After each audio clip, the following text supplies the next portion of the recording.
Welcome back. Do you, lovely people, always find yourself tripping over the same limiting beliefs about money? Do you find yourself always seeing the same things going wrong with your money story? Are you really aware that actually there's some little glitches and gremlins that are possibly holding you back?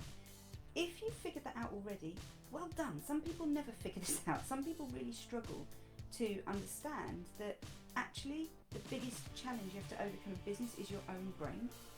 There are so many stories we have plumbed in around money and scarcity, around money and control, around money and desire. But the real problem is, as soon as you desire money, you're almost admitting you've got a lack of it. And so what's the difference between money and abundance? It is all down to the 6 inches right here that we keep saying are the bits that you need to get control of.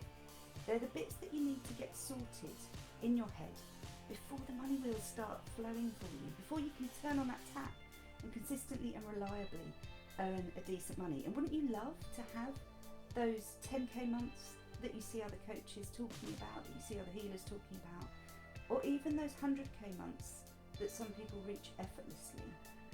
I'm Dr. Libby Kemkaran. I'm a neuro coach. I'm here to help you. I'm here to teach you everything I've learned over the last 20 years of studying why people do what they do in the construct of money. It's so important, guys, and I know it sounds really basic and really selfish to talk about money, but that is what you wake up in the middle of the night thinking about. That is what focuses your brain blood glucose levels. This is where you put all the, if you imagine your brain's like a particularly crap computer, you've only got a certain amount of RAM available. You put all your energy into thinking of that, then guess what? It's going to have detrimental effects elsewhere. So I have to talk about money. I have to focus you in on that really hard, because if I use a fluffy word like abundance, that doesn't resonate with a lot of people and they don't understand it. I'll explain the difference as we go through the workshop on the 22nd.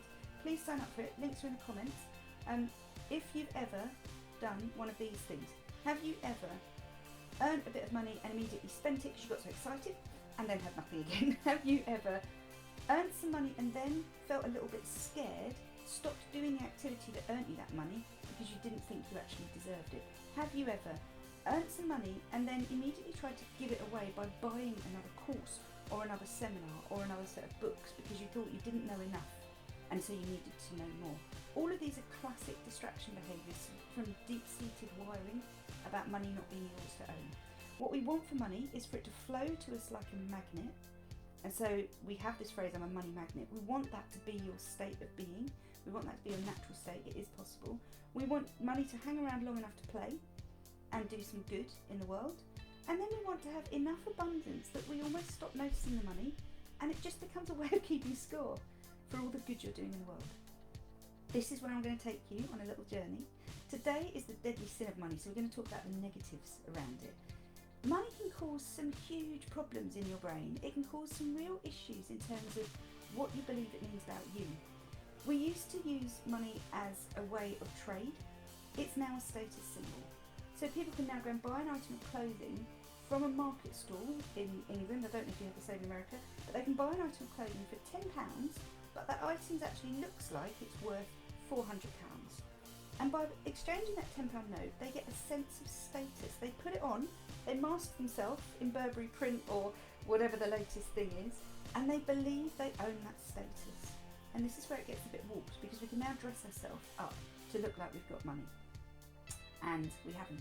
There's a difference between money and wealth, equally.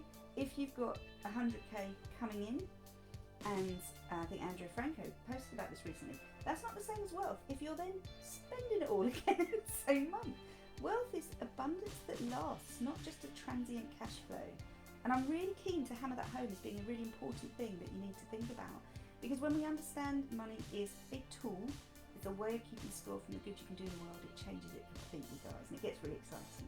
So we're going to talk tomorrow about how you can use money, how you can actually work with the parts of your brain that resonate to gratitude and parts of your brain that resonate to abundance, that word again that I'll give a fuller explanation for tomorrow.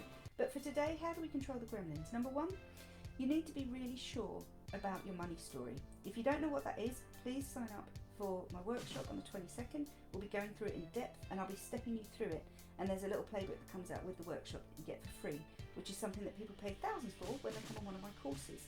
So you're getting some really good resources that you can take away with you, and you'll end up with a money blueprint of what do I have to do. It's different for every brain type, but I'll talk you through the 4 different business brain types, what they mean, and what that specifically means to your business. Also, when we think about money, we've got to think about the voices in our head, those little chattering noises from parents, from grandparents, from neighbours, from peer group.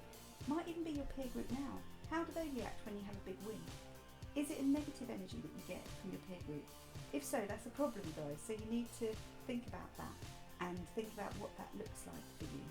When we think about money mindset, we're also thinking about the stories we tell ourselves. What does it mean to you when you get money?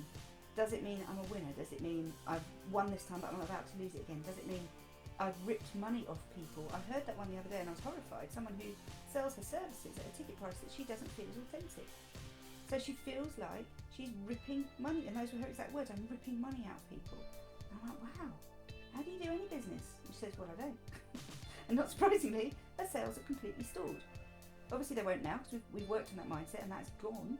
And I'll teach you how to do that. I'm going to teach you how to unwire these old limiting beliefs and rewire yourself for more positive, healthy connections. So I hope that sounds really good. Again, keeping this short and sweet. Come back tomorrow. I'm going to be on at 5, and that's UK time, which is 12 EST.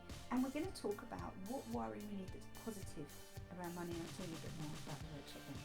So thanks for coming, guys. Lovely to see you. I'll see you again soon.